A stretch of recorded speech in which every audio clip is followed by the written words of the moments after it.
Emang bener ya kalau udah divaksin nggak bakal kena corona katanya gitu? Oh, enggak. Jadi gini, vaksin itu tujuannya untuk masukkan data ke tubuh kita supaya nanti kalau virusnya masuk ke dalam tubuh kita, maka tubuh kita akan langsung ngeluarin antibodi. Gitu. Jadi tujuannya ada di dalam tubuh kita, bukan di luar tubuh. Ya. Jadi kalau kita sudah punya pernah divaksin atau lewat infeksi alami, karena imunisasi atau memberikan kekebalan kepada manusia itu bisa lewat dua cara. Satu lewat vaksin, dua lewat infeksi alami. Bedanya apa? Kalau lewat infeksi alami ya sakit dulu lah seminggu, sudah itu antibodinya keluar. Kalau vaksin nggak sakit, tapi keluarnya lebih lama, 2 minggu baru keluar. Sudah vaksin. Nah, sesudah ada data di sel memorinya, maka pas kapan saja kita kena untuk infeksi yang kedua, ketiga, keempat, ke-50, ke-400 misalnya. Maka begitu mereka masuk, virusnya masuk ke dalam, ya langsung ditangani sama antibodi dalam waktu 24 jam. Bukan dalam 7 hari, bukan dalam 14 hari. Itu inti dari ilmu kekebalan atau imunologi. Jadi pertanyaannya kalau misalnya saya sudah divaksin, apakah saya bisa kena virus lagi? Pasti kena virus lagi. Nggak mungkin enggak. Orang virus ada di mana-mana ya? Ya, virus ada di mana-mana. Nah, cuman kalau nanti misalnya masuk ke tempat kita, ya nggak akan membuat kita sakit. Langsung keluar antibodinya. Dan pada saat antibodinya keluar, apakah bisa nular? Ya nggak nular, virusnya dihabisin sama antibodinya. Selesai. Seperti itu. Syarat utama untuk vaksin adalah harus dalam kondisi sehat. Kalau sakit gimana? Ya ditunda sampai sehat. Kalau yang virusnya bermutasi, ini kan kita suka dengar virusnya bermutasi menjadi lebih ganas, itu gimana? Ya, nah kita harus lihat dulu mutasinya mutasi di mana. Jadi kalau saya bayangkan cangkir ini virusnya, kemudian ini bayangin aja sih, ya kan? Ini yang spike S-nya nih di sini kan, spike S-nya. Jadi yang kalau virus gini terus ada duri-durinya itu kan. Ini bayangkan ini spike S-nya. Nah, yang dinamakan mutasi kita harus tanya mutasi di daerah mana. Kalau yang ada sekarang seperti B117 itu menunjukkan bahwa virus ini punya variasi yang berbeda di sedikit di bagian reseptor binding domainnya, di bagian spike S-nya, di sini saja. Mungkin saya perlu tisu di situ. Oke. Nah, supaya akan lebih jelas. Oke. Ini sih tisu, terus kemudian ini tak jilat gitu ya. Biar nempel. Di sini, biar nempel. Iya, kan? Saya punya 2. Oke. Dua virus. Sekarang perubahannya di mana? Perubahannya ada di sini saja. Jadi mutasinya hanya terjadi di spike S. Apa perbedaannya ini dengan ini ya? Yang satu ini mengalami perubahan, yang sini tidak. Tapi keseluruhan dari dua ini tetap satu gelas, toh? Tetap virus yang sama. Iya. Sehingga yang terjadi apa? Kalau misalnya yang masuk ke tubuh kita virus ini, katakanlah belum bermutasi. Sebelum 14 Februari itu tidak ada infeksi B117 itu tidak ada, ya kan? Terus ini masuk ke tubuh kita, plak gitu kan. Kemudian nanti tubuh kita akan merespon antibodi terhadap keseluruhan gelas ini kan. Nah, antibodi itu jangan dibayangkan satu gelas, satu antibodi huruf Y ini nempel bleng gini itu enggak. Atau mungkin dia hanya nempel ke sini, nutupin ini semua seperti semut. Iya. Jadi bayangkan semut ngerubungin ini semua, ada di sini, ada di sini, ada di sini, ada di sini gitu kan. Tapi semutnya ini spesifik terhadap setiap bagian protein atau asam amino dari setiap tempat yang ada di sini. Nah, ini masuk, kemudian nanti akan direspon antibodi, ngerubungin semut. Nah, kemudian sudah itu kan kita kebal, punya data sel memori toh, ingat tadi? Ya. Nah, kemudian ini masuk virus yang baru. Yang terjadi apa? Antibodi yang tadi akan keluar, nyerubungin ini semua kecuali yang berubah ini toh. Karena nggak cocok. Karena nggak cocok. Apa yang terjadi sesudah ngerubungin di sini? Ya sesudah ada ikatan virus dengan antibodi di sini, maka nanti akan ada makrofag gede banget makan, bleng gitu. Sudah itu virusnya hancur. Dan nanti dari makrofag yang sudah dimakan itu dia akan mengeluarkan potongan-potongan virus yang sama seperti tadi, termasuk potongan ini tadi. Dia akan keluar, ini nanti akan mancing antibodi lagi untuk mengenali.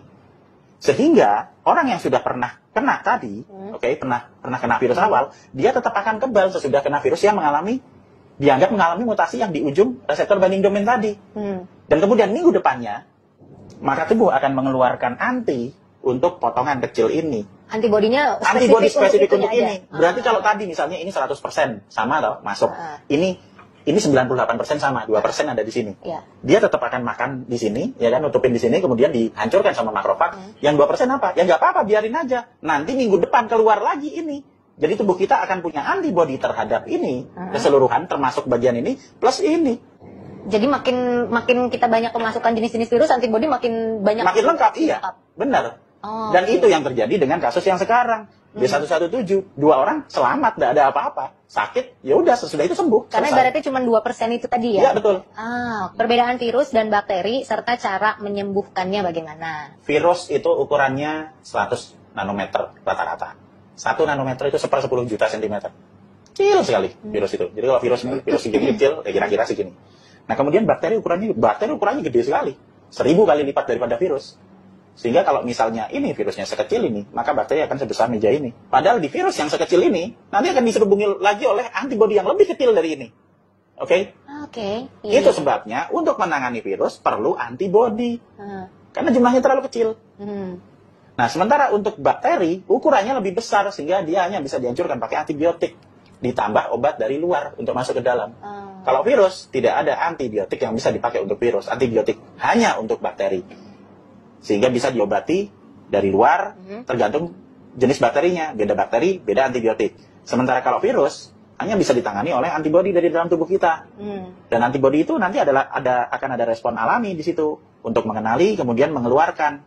Dan untuk mengeluarkan antibodi dalam jumlah yang cukup banyak, perlu vitamin E dan vitamin C. Udah itu aja. Mekanisme penanganan penyebaran virus itu seharusnya gimana ya? Minimal kita bisa tahu prosesnya seperti apa. Saya masih bingung katanya gitu. Jadi kita harus tahu dulu bahwa virus hanya bisa disebarkan dari orang yang sakit. Gitu loh. Kenapa orang yang sakit? Ingat tadi kan virus pertama nempel dulu nih di hidung. Pada saat nempel di hidung belum sakit tuh ya. Baru nempel saja di hidung. Karena virus ini COVID ini punya sifat yang aneh, bisa nempel di hidung itu. Nah nanti kalau misalnya jumlahnya udah banyak sekali, baru nanti masuk ke dalam. Berapa lama waktu yang dibutuhkan untuk sampai masuk ke dalam ya nggak ngerti terjadi seberapa banyak yang masuknya kan gitu. Kemudian akhirnya dia nanti akan masuk ke dalam. Nah sesudah dia masuk ke dalam, nanti dia dari 10 jadi 100 jadi 1000 karena reseptornya ada di tempat tadi, di jantung, di alveolus, kemudian di ginjal sama di ileum, di usus halus. Baru dia bisa jadi bertambah banyak. Kalau virusnya banyak, melebihi jumlah daya tampung tubuh di dalamnya, maka dia akan dikeluarkan, itu namanya shedding. Untuk mengurangi jumlah virus yang ada di dalam tubuh. Nah, pada saat terjadi shedding, jumlah virusnya banyak sekali dan jumlah antibodinya kurang. Dan itu hanya akan dialami oleh orang-orang yang sakit. Yang sakit karena virus ya. Jadi bukan nanti ketempelan di sini, terus orangnya kena epilepsi gitu, terus dianggap sakit, itu tidak. Orang sakit kena virus, maka akan diawali dengan demam. Bukan dari positifnya, tapi dari demamnya. Dihitung dari demam awal. Nanti antibodi keluar 7 hari sesudah itu. Berarti durasi 1-7 hari. Kalau dia masih demam dan masih terus sakit, ya berarti dia punya potensi nular. Kalau orang sehat gimana? Orang sehat nggak nular kan? Iya. Lah kalau orang sehat kan antibodinya banyak, virusnya sedikit. Lah udah dimakan sama antibodinya, lah terus apa yang mau ditularin? Iya. Kalau orang sakit antibodinya sedikit, virusnya banyak. Sehingga dia akan disedingkan. Nah, di mana lokasi yang banyak orang sakit? Ya di rumah sakit. Sehingga penyebaran paling banyak di mana? Ya di mana ada tempat banyak orang sakit. Nah itu. Nah kalau orang sakit supaya dia nggak nyebar-nyebar gimana? Ya di rumah. Makanya disuruh istirahat di rumah gitu. Supaya nggak nyebarkan. Nah kalau misalnya dirawat di rumah, apa yang harus dilakukan? Ya tetap kita rawat seperti biasa. Jadi ya dikasih, ingat ya, virus hanya bisa ditangani pakai antibodi. Antibodi bisa dinaikkan pakai vitamin E, vitamin C. Terus istirahat. Makan, minum yang normal.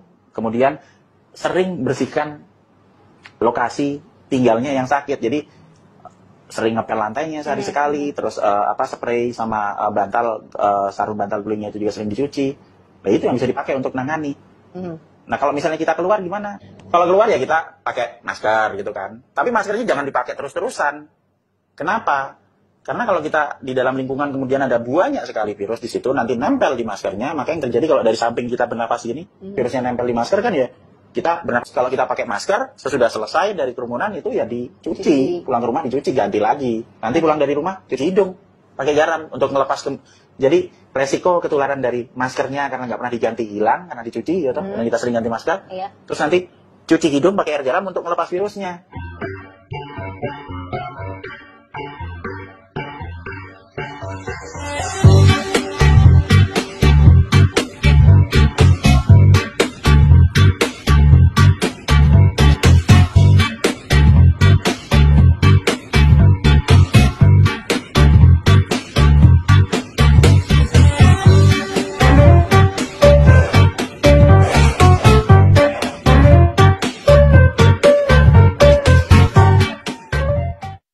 Jadi kita kan udah double nih.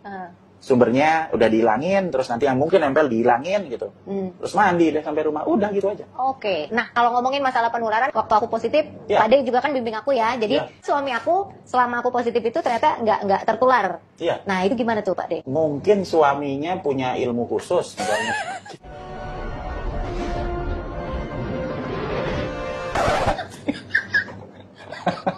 Iya.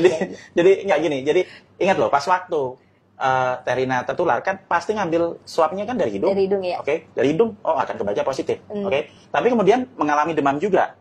Ingat kan, mengalami demam juga beberapa hari. Kalau kita hanya mengacu kepada infeksi single satu virus saja, ya mungkin kita akan bisa berasumsi bahwa oh Terina kemarin emang ketularan COVID dan sedang dalam posisi shedding kan gitu. Kalau dulu kita pernah bikin video juga kan Pak D yang cerita tentang kalau orang sakit itu demam itu flu, bersin atau apapun. Jadi penyebabnya bukan cuma satu hal kan, jadi belum tentu virus tok gitu. Iya, bisa jadi banyak. Bisa demam itu kan bisa disebabkan hal yang lain kan ya. Pak D. Nah kalau misalnya demamnya kayak Terina misalnya tadi kan, 4-5 hari terus-terusan gitu kan, mungkin itu karena virus. Permasalahannya adalah virus yang menyerang di saluran nafas itu tidak hanya COVID saja. Ada corona, oke, yang sekarang COVID, ada flu, orthomyxovirus, ada parainfluenza, paramyxovirus, ada selesma, rhinovirus, ada juga adenovirus, human respiratory syncytial virus. Paling tidak ada 6 virus lain yang bisa menimbulkan demam dengan gejala yang sama selain COVID. Karena yang ditesnya pakai COVID aja, jadi maka kembali COVID aja. Kecuali kalau kita tes sama yang lain-lain ya. Iya betul. Iya. Ada peristiwa yang menarik juga. Waktu itu anak saya pernah juga ngalami bersin, terus pilek, demam, persis kayak Terina itu. Iya. Badannya nggak enak gitu kan. Terus kita coba di swab hasilnya negatif. Nah kenapa? Ya kemungkinan memang dia bukan karena virus itu, mungkin kena flu. Dan bukankah sejak ribuan tahun yang lalu juga semua manusia juga kena flu kan? Iya. Jadi kita harus mengembalikan lagi ke dasar ilmu kesehatannya. Jadi bahwa mixed infection itu sangat mungkin terjadi. Bahkan dari satu sampel itu selalu akan ada virus lain yang ada di dalam satu sampel itu, bukan hanya COVID saja. Ini kita belum ngomong infeksi bakteri, kita belum ngomong kayak TBC, kita belum ngomong mengenai masalah asma, kita belum ngomong apalagi penyakit jantung, penyakit ginjal, dan lain sebagainya. Jadi kita harus milah-milah semua penyakitnya dan jangan hanya terpacu pada swab dari hidung saja. Yang seharusnya kalau untuk PCR, rapid test antigen itu memang haruskah dilakukan setiap mau perjalanan misalnya, terus mau bekerja rutin gitu setiap minggu, dan bahkan yang sudah positif pun juga masih harus melakukan tes itu. Apakah itu perlu? Jadi gini, rapid test ya, kita ngomong rapid test, oke? Rapid test untuk antigen. Rapid test antigen itu hanya untuk menunjukkan kondisi pada saat diambil. Jadi kondisi misalnya di sini kan? Iya, kondisi pada saat rapid test itu diambil berdasarkan kondisi yang ada di hidung. Jadi misalnya saat ini kita rapid test misalnya, ya kan, berdua dari hidung gitu kan, oh negatif. Tidak akan ada yang jamin nanti 10 menit lagi kita tetap negatif. Iya. Kita keluar terpapar lagi kena nempel di sini bisa jadi positif. Atau misalnya, oh saya sekarang di swab, oh kemudian positif misalnya. Kemudian saya pulang ke rumah cuci hidung. Ya mungkin 15 menit lagi jadi negatif lagi kan gitu. Jadi rapid test hanya menunjukkan kondisi pada saat diambil, dan kita harus ingat bahwa khusus untuk virus ini ya, untuk virus COVID ini dia punya kemampuan untuk menempel dengan kuat di lapisan mukosa hidung. Sehingga apa yang terjadi? Yang terjadi nanti kalau ada orang sehat ketempelan diambil ya jadi positif. Orang jantungan diambil ya jadi positif. Orang epilepsi diambil itu tetap jadi positif, itu loh. Iya. Karena yang menentukan itu bukan masalah apakah hasil swab ini atau tidak, demam atau tidak gitu loh. Iya. Sementara kalau kita balik lagi ke tempat yang tadi, kalaupun demam, kita masih akan ada 5 virus lain selain COVID, termasuk kayak Terina kemarin. Pada saat terjadi demam, ya toh, lah kok nggak ketularan ke suaminya? Lah mungkin menurut saya sih ada infeksi lain selain COVID. Jadi COVID yang nempel di sini cuma nempel di sini aja. Iya, nggak tahu dapatnya dari mana. Bisa saja misalnya, oh Terina kena influenza plus COVID, gitu. Jadi akan, demam misalnya pada saat itu, tapi kan nggak kedetek kalau influenza nggak dideteksi. Iya kan? COVID-nya dapat dari mana ya? Mungkin pas pada saat keluar kemana ketempelan di sini, sehingga kita berasumsi bahwa ini kenanya COVID, terus ada demam seperti itu. Penyakit virus ini sebenarnya bisa ditangani, asal syaratnya satu, jangan panik gitu loh. Karena kalau begitu kita panik, wah sekarang kena besok mati gitu ya, kita nggak akan bisa berpikir logis gitu loh. Jadi yang harus diutamakan adalah pengetahuan dasar mengenai sifat virusnya gimana, terus penularannya gimana. Nah kalau kita sudah paham lewat edukasi nih kayak yang tiap hari kita kerjakan itu, maka kita akan bisa ngatasi dan tidak membuat kita panik gitu loh. Jadi dan kita yakin ini sebenarnya bisa diatasi. Iya, seperti yang Pak De suka bilang ya, pengetahuan mengalahkan ketakutan, logika mengalahkan kepanikan. Betul. Iya, itulah. Padahal sebenarnya saya cuma ngomong apps together strong.